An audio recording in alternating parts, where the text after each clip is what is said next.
జమ్మిగుంట పత్తి మార్కెట్లో ప్రభుత్వ మద్దతు ధర దాటిన పత్తి ధర.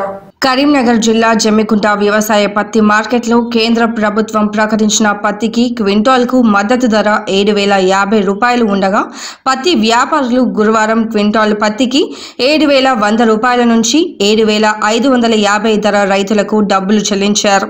జమ్మిగుంట మార్కెట్లో పత్తి ధర మద్దతు ధర కంటే ఎక్కువ ధర వ్యాపారులు ధరలు పెట్టడంతో రైతులు సంతోషంగా కనిపించారు. రికార్డ్ స్థాయిలో పత్తి ధర జమ్మిగుంటలో పలికింది.